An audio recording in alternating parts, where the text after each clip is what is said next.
Nesta aula, veremos como criar geometrias de malha utilizando as ferramentas de primitivas de malha. Desde o AutoCAD 2010, o recurso de modelamento de malha está presente. Com estas novas ferramentas, é possível obter diferentes formas geométricas que, ao final do projeto, apresentam uma forma mais orgânica. As ferramentas de modelamento e trabalho com malha estão localizadas em uma aba específica da interface do AutoCAD, que é a aba Mesh. Ao selecionar esta aba, podemos ver várias ferramentas destinadas à criação e edição de malhas. Podemos ver então aqui em Primitives várias ferramentas de primitivas de malha, entre outras opções destinadas à criação de malhas. E entre as outras ferramentas aqui de edição, manipulação, suavização de malhas, entre outras possibilidades que veremos no decorrer desta aula, como trabalhar com elas. Começarei falando então das primitivas de malha. A criação dessas primitivas de malha é muito semelhante à criação de sólidos com as outras ferramentas que vimos anteriormente, como Box, Cylinder, entre outras. Então eu vou utilizar aqui como exemplo a Mesh Box e depois a Mesh Sphere.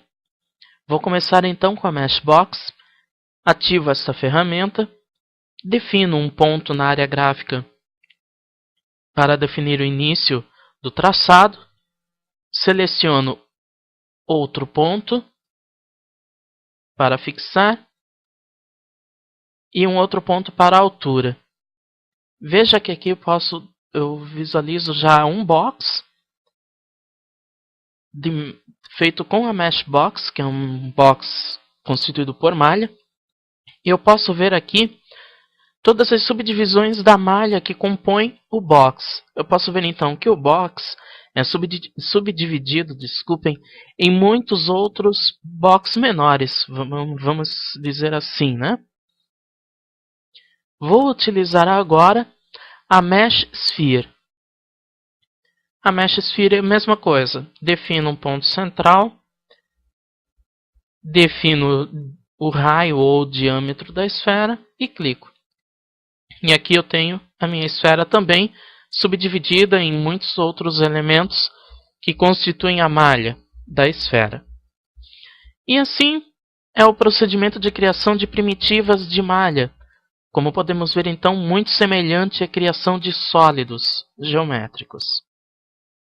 Na criação de malhas, nós podemos então ajustar a forma como esta malha é gerada, o número de subdivisões existentes nesta malha. Para isso, então, eu clico nesta seta presente na barra de título do painel Primitive da aba Mesh. Ao clicar nesta seta, eu posso visualizar aqui, nesta parte, cada uma das primitivas de malha existentes no AutoCAD. E logo abaixo, o número de subdivisões e detalhes que correspondem à criação da malha em si. Eu vou alterar então a forma como eu crio um box. Visualizando aqui embaixo, eu posso ver que a malha está dividida em 3 pontos no box. Vou reduzir essa divisão para um único elemento em todos os parâmetros de altura, largura e profundidade.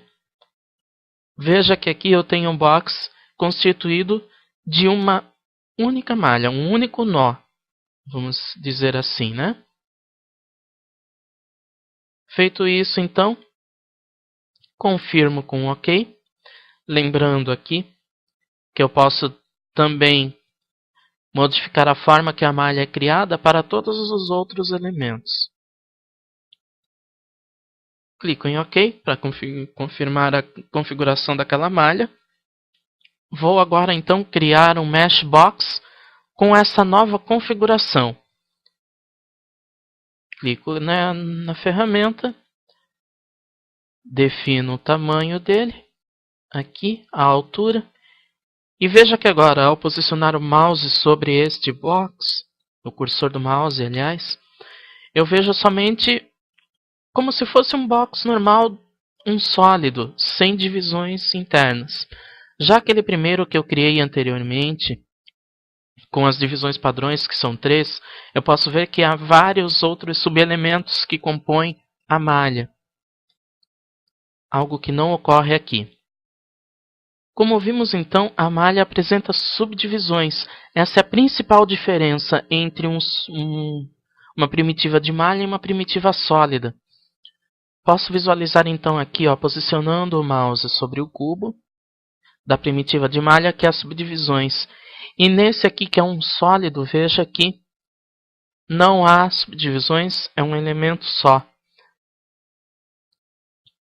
E veja que ao clicar sobre também o box de primitiva de malha, não é apresentado os gizmos, os grips, desculpem, que permitem modificar aqui a altura, as dimensões do box sólido.